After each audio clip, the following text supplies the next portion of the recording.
G'day team and welcome back to Overheard in the Emergency Room. I'm Dr. Cois, emergency physician, evidence nerd, and your guide through the messy, fascinating world of medicine. Today is another quick hit, a short, punchy, listener-driven episode where you send me the questions and I pick them off one at a time. There's no 45-minute deep dives, no 4-pillar evidence frameworks, just the answers you actually asked for. And the question we're tackling today is one I get all the time in clinic, in the gym, and in the comments. What's the best way to train my VO2 max? It's a brilliant question and a timely one because if you've spent any time on health and fitness social media in the last couple of years, you would be forgiven for thinking the only legitimate way to train your cardiovascular system is to strap on a weighted vest and grind out an hour of zone 2 cardio every day. That's what the algorithm is selling. The data tells a very different story and is far more forgiving than that. Before we dive in, please hit like, subscribe, and turn on the notifications so the next quick hit episode lands in your feed. And head over to drcois.com for the companion blog post, references, and free patient resources. Right, let's get into it.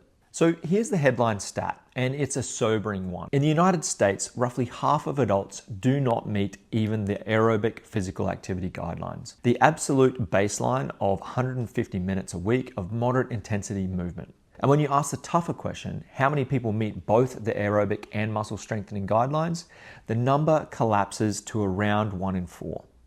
That matters because cardiorespiratory fitness and the single best summary number for it, your VO2 max, is one of the strongest predictors of all-cause mortality we have. People who carry higher VO2 max in middle age and beyond are people that are walking upstairs, playing with grandkids, and largely staying out of my emergency department.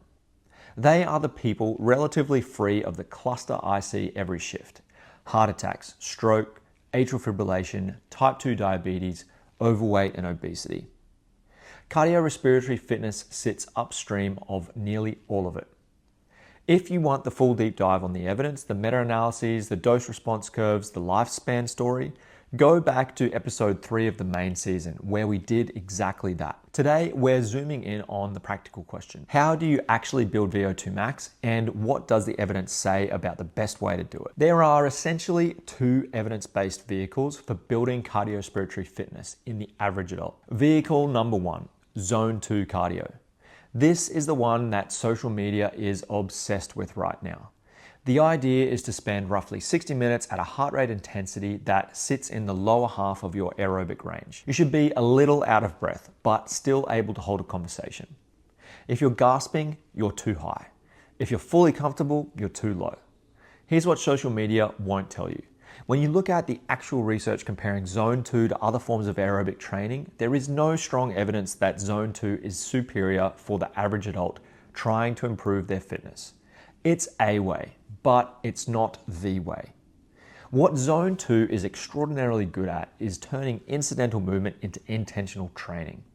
When I counsel patients in the ED who haven't exercised in years, this is where I start.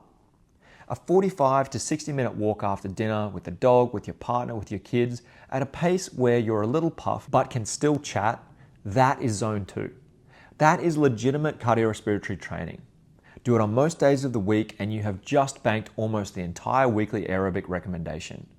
With your family, in nature, while decompressing from your day. It's an extraordinary return on investment. And vehicle 2, interval training. If you're further along, or you simply don't have an hour a day for walking, this is where intervals come in. And this is where, if you're a numbers person, the magic really happens. My favorite version, and the one I used with the athletes I coached, runs like this. After a proper warm-up, you do hard intervals of 2 to 8 minutes at around 90 to 95% of your maximum heart rate, with 2 to 4 minutes of easy recovery between. A typical starting block might look something like 3 sets of 3 minutes, hard with 2 to 3 minutes rest between each. The next week, make it 4 sets. The week after that, bump the work interval up. The week after that, bump it up again. What you see week by week is the VO2 max score climbing. often by 5 to 10 points over a training block. For an athlete already sitting at 55 to 65, that is a substantial physiologic shift. But two quick caveats. First, VO2 max, especially at the top end, is partly genetic. Lung volumes, mitochondrial density, muscle fiber type, these are not infinitely trainable. So if you're comparing yourself to an elite cyclist on Strava, take a breath. You're not them, and that's fine. Second, and this is the punchline, for the average person, intervals are an extraordinarily time-efficient way to exercise. 3 or 4 sets of 2 to 4 minutes with 2 minutes of rest between is done in half an hour, which means you have time on the same day to do 30 minutes of resistance training.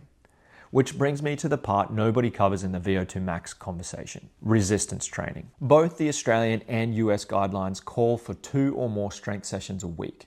Almost no one hits that. The benefits include muscular strength, bone density, glucose control. So if intervals free up your time, use it on the strength side of the ledger.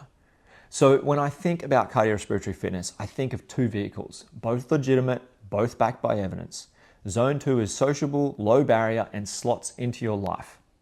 Intervals are sharper, more time efficient, and free up space for the resistance training most of us don't do enough of. Either route will get you to a similar place on the VO2 max curve. The best vehicle is the one you'll actually do. Pick one or both. Just get out there and do something. Now, a few quick actionable steps you can take that your ED doctor is thinking about while we're here. Take a lap around the neighborhood after your dinner. The lowest friction, highest return on investment exercise you will ever do. Bonus points for bringing the family. Get yourself out onto a trail. If you have a green space within driving or walking distance, use it. There is a small but growing body of evidence that time in nature drops cortisol, improves mood, and lowers blood pressure. On top of the movement itself, find something you genuinely love.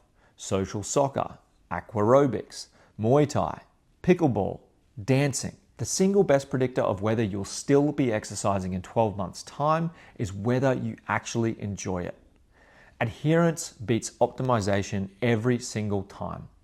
Mix it up. Your knees, your hips, your shoulders, they will thank you for the variety.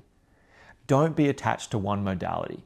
Engage with multiple. If you can do some form of exercise on most days of the week, you will already be performing better than roughly half of the American adult population who do not meet the aerobic activity guideline.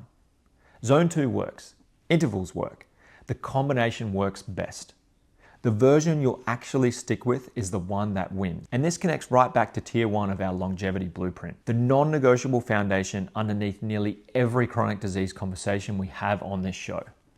Diet, sleep, mental health, your relationship with your primary care doctor, they all sit on a much stronger structure when you're moving regularly. Build the habit, defend the habit. Everything else gets easier from there. And that's your quick hit. If you got value from this, I've got 3 quick asks. 1, what's the next quick hit you want me to answer? Drop it in the comments, send it via the website, or DM me on socials. These episodes are entirely listener driven and the inbox is open. 2, like, subscribe, and hit the notification bell. It really helps get our content out there. 3, share this episode with someone who keeps telling themselves they'll start exercising next Monday. Also, a heads up on something coming. We're launching a new format, Overheard Journal Club, a 10 to 15 minute deep dive into a single paper. Papers that I've found genuinely interesting over my career, or that have changed the way I practice medicine. This is where I find out who the real nerds in the audience are. It won't be for everyone, but if you've wondered what physicians actually read on holiday to get better at the job that they do, that's what these episodes will be about. Keep an eye out. For the full companion blog post, references, and free resources, head over to drcois.com. And if you want the deep dive on the exercise evidence base, the dose response curves, and the lifespan story, go back and listen to episode 3 of the main season. I'm Dr. Cois. Let's chase less bad days and more good decades together. See you next time, and hopefully not in my emergency department.